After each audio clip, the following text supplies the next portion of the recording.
Hello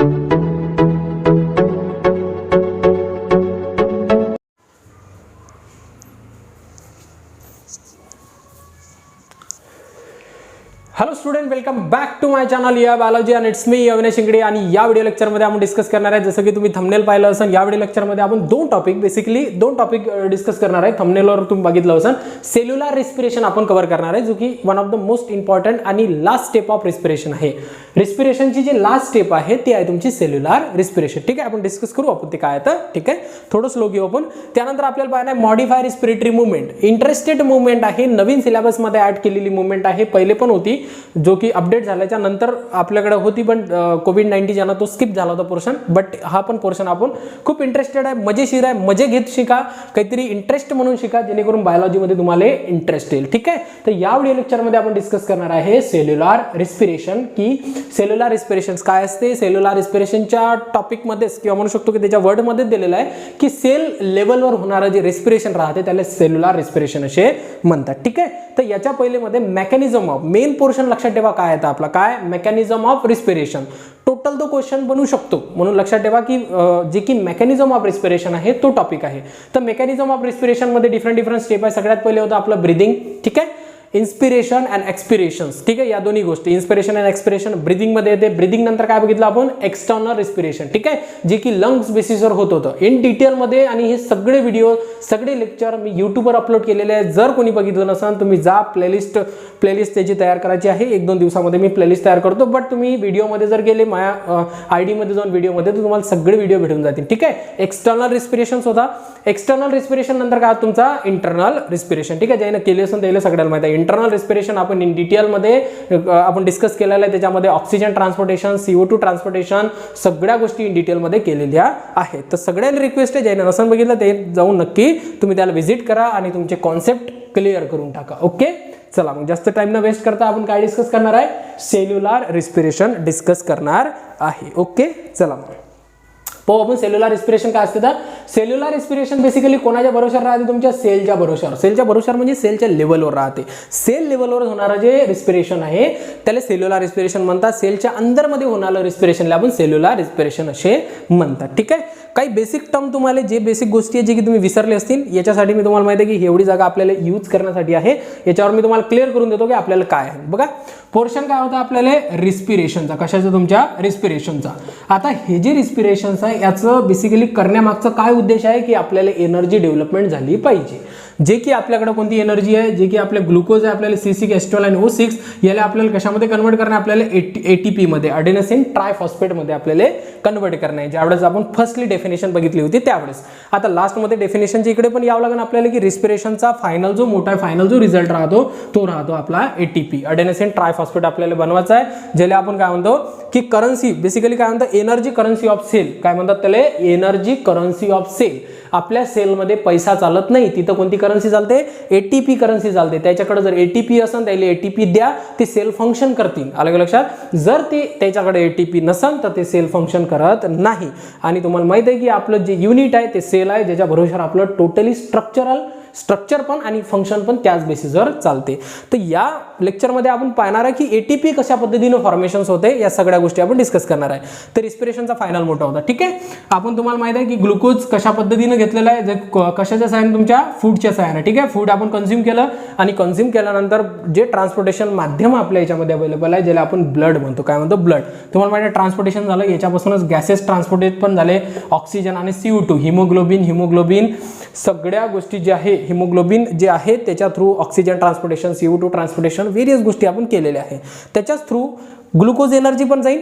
ठीक आहे, थोडंसं इन डिटेल जायचं का, ज्यानं लेक्चर नाही केले त्याला पण थोडं लक्षात आलं पाहिजे. आपण पाहू काय आहे. तर बघा इथं काय आहे, हे एक सेल आहे. ठीक आहे, या सेलमध्ये काय आहे मग, C6H12 आणि O6. ठीक आहे, ग्लुकोज अवेलेबल आहे, H6 अवेलेबल आहे. याला आपल्याला ऑक्सिजनच्या सहाय्याने ब्रेकडाऊन करणार आहे. ठीक आहे, तर हे जे ब्रेकडाऊन आहे ना, याच्यामध्ये दोन प्रोसेस चालन. एक चालन तुमचं ऑक्सिडेशन, एक चालन तुमचं फॉस्फोरायलेशन, जे की आपण पाहू.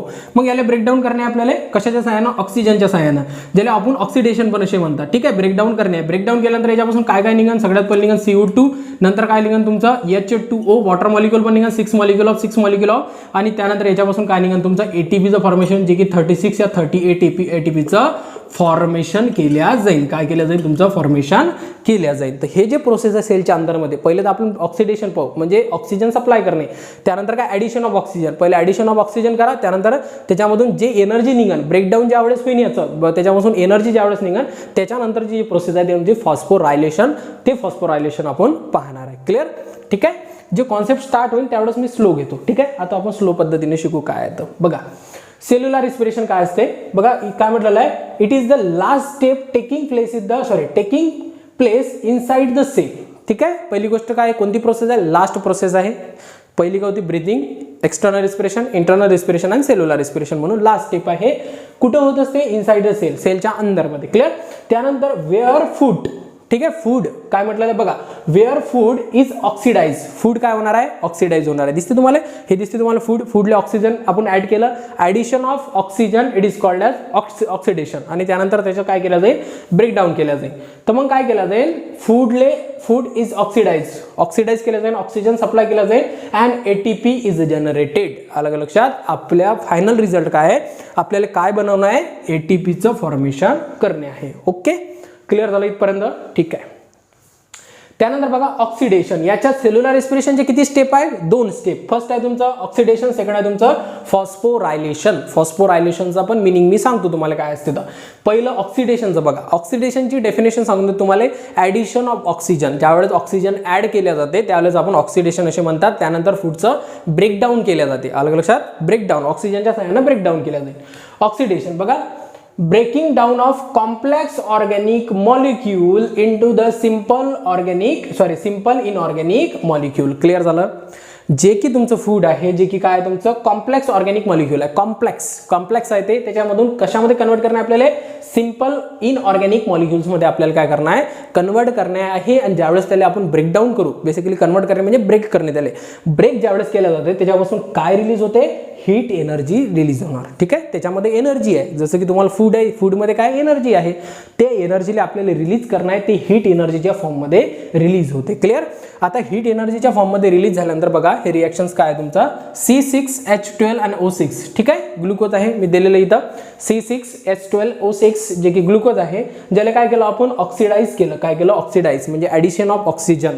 आणि ॲडिशन ऑफ ऑक्सिजन नंतर याचं काय केलं जाईल? ब्रेकडाऊन केलं जाईल. आणि ब्रेकडाऊन केल्यानंतर काय भेटते आपल्याला? CO2 भेटते. CO2 नंतर काय भेटते आपल्याला? H2O. आणि त्यानंतर हीट एनर्जी रिलीज होते 6H6KCl. लक्षातपर्यंत हे एनर्जी, या एनर्जीचा आपल्याला यूज करणं आहे. कशासाठी यूज करणे आपल्याला? जे की तुमचा ADP आहे याच्यापासून एक फॉस्फेट ग्रुप करून आपल्याला ATPचं फॉर्मेशन करणे आहे. अडेनोसाईन डायफॉस्फेट पासून अडेनोसाईन ट्रायफॉस्फेटला आपण काय करणार आहे? कन्वर्ट करणार आहे. ठीक आहे. इथपर्यंत लक्षात आलं? फर्स्ट स्टेप लक्षात आली. ऑक्सिडेशन म्हणजे काय? की ऑक्सिजन आपल्याला त्याला सप्लाय करणे आणि त्यानंतर त्याचं काय करणे आहे? ब्रेकडाऊन. त्याच्यापासून काय निघण? एनर्जी. कोणती एनर्जी? Heat energy. दिसते तुम्हाला 6H6KCl. ओके, क्लिअर झालं पहिली स्टेप? ठीक आहे. क्लिअर झालं सगळ्याला? ठीक आहे. तर चला सेकंड स्टेप आहे तुमची फॉस्फोरायलेशन. काय तुमची? फॉस्फोरायलेशन म्हणजे बेसिकली काय आहे की ADP पासून आपल्याला बनवणं आहे. बघा इकडे लक्ष द्या.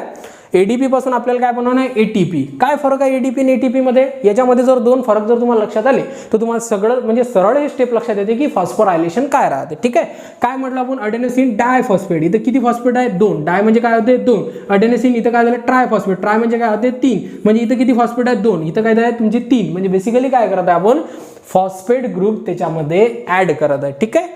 फॉस्फेट ग्रुप काय करता आपण त्याच्यामध्ये ऍड करत आहे. म्हणजे बेसिकली काय आहे की ॲडिशन ऑफ फॉस्फेट, ज्यावेळेस एखादा फॉस्फेट ज्यावेळेस आपण ऍड करतो त्या टर्मले त्या प्रोसेसला आपण फॉस्फोरायलेशन असे म्हणतात. ओके, डायरेक्ट क्लिअर झालं? इकडे तिकडे जास्त काही उदाहरणं द्यायचे काम नाही. डायरेक्टली लक्षात ठेवा, फॉस्फेट ग्रुप ऍड त्याला फॉस्फोरायलेशन असे म्हणतात. ओके, क्लिअर झालं? बघा त्याच्यामध्ये काय केलं जाईल? It involve the trapping the heat energy. त्याच्यामध्ये काय इन्व्हॉल्व आहे? ट्रॅपिंग केल्या जाते. काय ट्रॅपिंग केल्या जाते? हीट एनर्जीले ट्रॅप केल्या जाते, जे की तुमच्या केमिकल एनर्जीमधून निघालेली आहे. Heat energy trap in the form of high energy bond. ठीक आहे. हाय एनर्जी बॉन्ड बेसिकली जे फॉस्फेट आहे ते हाय एनर्जी बॉन्ड राहते ऑफ ATP मॉलिक्यूल. बघा काय दिलेलं? ठीक आहे. ATP molecule. त्यानंतर काय म्हटलं की it ATP use for the sorry use to carry out the vital process. म्हणजे बघा मी तुम्हाला पहिले सांगितलं की जे एटीपी एनर्जी आपण डेव्हलपमेंट केली आहे ना, आता जे एटीपी आपण डेव्हलपमेंट करत आहे, जे एटीपी आहे हे एटीपी आपल्याला लाईफ प्रोसेस जेवढे बी प्रोसेसेस आहे त्या सगळ्या प्रोसेससाठी जे की आपण फंक्शन करतो, जसं की तुम्ही चालता बोलता येता जाता प्रत्येक गोष्टीसाठी मी तुमच्यासाठी लेक्चर घेता, तर मला कशाची जरूरत आहे, एनर्जीची. मग एक एनर्जी कोणती आहे आपली, एटीपी. बघा त्याच्यानंतर एक MCQ पण बरेचदा बनल्या जाते. अँड सो इज कॉल्ड, म्हणूनच त्याला काय म्हणतात, एनर्जी करन्सी ऑफ सेल. लक्षात ठेवा हे काय तुमचं एनर्जी करन्सी ऑफ सेल. म्हणजे आपल्या सेलमध्ये बेसिकली आपली करन्सी चालत नाही, तर तिथं काय चालते, एटीपी करन्सी चालते. कोणती करन्सी चालते, एटीपी. म्हणून काय म्हणतात काय म्हणतात, एनर्जी करन्सी ऑफ सेल म्हणतात. ठीक आहे. आता खालची रिॲक्शन पाहून घ्या आपण. मी तुम्हाला पहिले सांगितलं एडीपी मध्ये फॉस्फेट ग्रुप ऍड करा, त्याच्यामध्ये थोडी एनर्जी लागेल. बघा काय तुमचं एडीपी. ठीक आहे, हे झालं तुमचं एडीपी पासून कसं काय फॉर्मेशन होईल तुमचं एटीपी. ज्याचा कशाचा यूज करण्यात आहे, हीट एनर्जीचा यूज केला जाईल. क्लिअर. आणि हीट एनर्जीच्या सहाय्यानं आपण एटीपीचं फॉर्मेशन केल्या जाऊन अडेनोसिन ट्राय फॉस्फेट. ठीक आहे. या गोष्टी तुम्हाला माहित आहे. 11th मध्ये पोर्शन 11th मध्ये तुमचं झालेलं आहे. 11th मध्ये सगळ्या गोष्टी झालेल्या आहेत की कशा पद्धतीनं एनर्जी म्हणजे प्रोडक्शन केल्या जाते. ओके, सगळं लक्षात आलं, सगळ्यांना समजलं काय आहे. काय समजलं नसेल तर तुम्ही कमेंट्स करा. ओके, लक्षात आलं. सेल्युलर रेस्पिरेशन काय, सेल्युलर रेस्पिरेशनचे किती स्टेप आहेत, 2. ऑक्सिडेशन आणि फॉस्फोरायलेशन. ऑक्सिडेशन म्हणजे काय, ऍडिशन ऑफ ऑक्सिजन, आणि फॉस्फोरायलेशन म्हणजे नेमकं काय, ऍडिशन ऑफ फॉस्फेट ग्रुप. ज्यावेळेस फॉस्फेट ग्रुप ऍड होत त्याला फॉस्फोरायलेशन असे म्हणतात. तर ऍडिशन्स मध्ये ब्रेकडाऊन पण होईल. आपलं ब्रेकडाऊन केल्यानंतर हीट एनर्जी निघाल, आणि त्या हीट एनर्जीचा यूज करून आपण एटीपी एनर्जी, हाय बॉन्ड एनर्जी, बॉन्ड म्हणजे अडेनोसिन ट्रायफॉस्फेटचं फॉर्मेशन करणार. ठीक आहे, इथपर्यंत लक्षात आलं, समजलं सगळे काय आहे, सेल्युलर रेस्पिरेशन. ठीक आहे. ओके, चला मग छोटंसं टॉपिक आहे आणि इंटरेस्टेड टॉपिक आहे. बघा काय आहे तुमचं मॉडिफाय रेस्पिरेटरी मुवमेंट. ठीक आहे, मॉडिफाय रेस्पिरेटरी मुवमेंट पण आपण याच्यामध्ये घेऊ.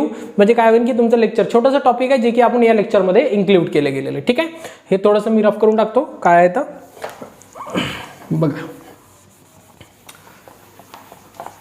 मॉडिफाईड रेस्पिरेटरी मुवमेंट काहीतरी नवीनच मुद्दा आहे तुमच्या सिलेबसमध्ये.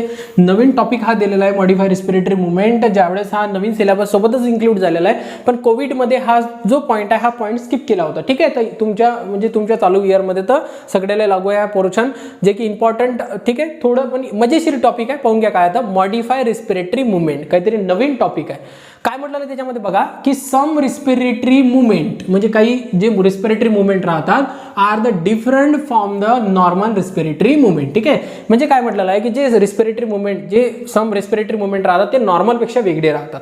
नॉर्मल रिस्पिरेटरी मुवमेंट म्हणजे फक्त एवढं लक्षात ठेवा की जे आपण ब्रिदिंग करतो ना त्यालाच म्हटलेलं आहे तिथं रिस्पिरेटरी. हालांकी रिस्पिरेशन भरपूर मोठा पोर्शन आहे, पण रिस्पिरेशन ते जे की नॉर्मल रिस्पिरेशन कोणतं आहे बघा, जे की तुम्ही नॉर्मलरित्या मी जे घेत आहे ते ज्यावेळेस आपण म्हणू शकतो हा का नॉर्मल आहे का, नाही, हा नॉर्मल रेस्पिरेटरी मुवमेंट नाही आहे. ठीक आहे, some respiratory movement are the different from the normal respiratory movement and बघा इथं दिलेलं आहे and help the expression of emotions. याला अंडरलाईन करून ठेवून द्या. एक्सप्रेशन ऑफ इमोशन म्हणजे काही जे रिस्पिरेटरी मुवमेंट असतात ते तुमचे इमोशन रिप्रेझेंट करतात. आता तुम्हाला सर इमोशन कशा पद्धतीने रिप्रेझेंट करतात, जसं की तुम्ही एक्झाम्पल पाहून घेऊ आपण, एक्झाम्पल सहित किंवा आपल्या पद्धतीने पण काही एक्झाम्पल पाहू. बेसिकली इमोशनवर येऊ आपण. त्यानंतर काय म्हटलं, क्लिअर द इयर पासेस. हालांकी तुम्ही इयर पासेसच करत आहे, जे की तुमचा CO2 आहे ते CO2 तुम्ही बाहेर काढत आहे, जे की तुमचा इयर पासेस करत आहे, पण त्याच्यासोबत तुमचं इमोशन पण रिप्रेझेंट होत आहे. जसं की इमोशन रिप्रेझेंट होणे म्हणजे काय, एखादा जर डॉग आहे, एखादा डॉग तुमच्या मागे जर लागला, तुम्ही लय जोरात पळत सुटलेले, तुम्ही लय जोरात दम घेता, अशा पद्धतीनं तुम्हाला कोणी विचारण काय झालं रे, काय प्रॉब्लेम झाला, तर अशा पद्धतीने तुम्हाला विचारलं जाऊ शकते ना. तर मग बेसिकली काय की ते तुमचे इमोशन समजू शकू राहिले की काहीतरी प्रॉब्लेम झाला. अलग लक्षात. मग काय होतं, तुम्ही बेसिकली इयर पासेस करत आहे, बट त्याच्या थ्रू तुमचं काय दिसत आहे, इमोशन पण दिसत आहे. म्हणून एवढं लक्षात ठेवा की जे नॉर्मल रिस्पिरेशन आहे त्याच्यापेक्षा वेगळं जे रिस्पिरेशन राहते त्याला मॉडिफाय रेस्पिरेटरी मुवमेंट असे म्हणतात. ओके, त्याचं एक्झाम्पल पाहून घेऊ आपण. कफिंग आहे, यावनिंग आहे. आता कफिंग आहे, कफिंग एखादा तुमचा जो मित्र असन, फ्रेंड असन, तुमचे मित्रमैत्रिणी जे असतात, जे की मित्रमैत्रिणी आहे, त्याच्यामध्ये जर कोणी जास्त जर कफ झालं असेल, कफिंग जर करत असाल तो, तर तुम्ही एक्झॅक्टली लक्षात येते. हालांकी कफिंग करणे म्हणजे बेसिकली काय एअर पासेस होत आहे, पण लक्षात येते की तो बिमार आहे बाबा. अलग लक्षात, हे इमोशन त्याचे एक्सप्रेस होतात. याच्यापेक्षा यावनिंगचं तुम्हाला लक्षात येते. यावनिंगचं आम्हाला लक्षात येऊन जाईल. एखादा लेक्चर चालू आहे आणि लेक्चर चालत असताना तुम्ही जांभुडी दिली. बरेच जण आता जांभुडी बनून जांभुडी पण येत असतात बरं, बरेच जणांनी आली असन किंवा दिली असन जांभुडी, तर ते जे जांभुडी येत आहे तर त्याचं काय इंडिकेशन आहे, ऑफलाईन क्लासेसमध्ये लक्षात येऊन जाते की बेसिकली यावनिंग जर आली आहे, जांभुडी जर कोणी दिलेली आहे, तर जांभुडी आल्यानंतर काय आहे की तुम्ही सरळ सरळ बोर झालेले आहात, हे तुमचं इमोशन एक्सप्रेस करते. अलग लक्षात. मग यावनिंग होणे म्हणजे बेसिकली काय की तुम्ही करत काय, क्लिअर द इयर पासेस, म्हणजे तुम्ही फक्त इयर रिस्पिरेशनच करत आहे, पण जे नॉर्मल रिस्पिरेशनच्या जे व्यतिरिक्त रिस्पिरेशन आहे ते करत आहे, म्हणजे बेसिकली काय डिफरंट रिस्पिरेटरी फॉर्म आहे आणि त्याच्यावरून काय केलं जाते, तुमचं इमोशन एक्सप्रेस केलं जाते की तुम्ही बोर झालेला आहे, सर आता बस थांबा, आता ओके, आता आम्हाला आमचं पोट भरलेलं आहे, ठीक आहे. तर इयर प्रोसेस, तर ठीक आहे. तर हे जे टर्म राहते मॉडिफाय रिस्पिरेटरी मुवमेंट. लक्षात येतपर्यंत सगळ्याला क्लिअर झालं, सगळे मुद्दे क्लिअर झाले, ठीक आहे. तर याच्या मधातला जो पोर्शन आहे, ठीक आहे, कोणता पोर्शन आहे तो, रेग्युलेशन्स ऑफ ब्रीदिंग पण आपण याच्या नंतरच्या लेक्चरमध्ये करू, कारण की थोडासा मोठा व्हिडिओ बनत होता, ते स्पेशलमध्ये घेऊ. पॉन्स मेडुला जे की रेग्युलेट करतात ब्रेनवरचा पोर्शन आहे, या व्हेरियस गोष्टी आपण डिस्कस करणार आहे. हा व्हिडिओ समजला, ओके, ठीक आहे, सगळ्या समजला, ठीक आहे. तर जर काही डाऊट्स असाल तर तुम्ही कमेंट्स करू शकता आणि ज्याला जरूरत आहे त्याला नक्की शेअर पण करा आणि तुम्ही जर सबस्क्राईब नसेल केलं तर चॅनलला सबस्क्राईब पण करा, ठीक आहे. थँक्यू.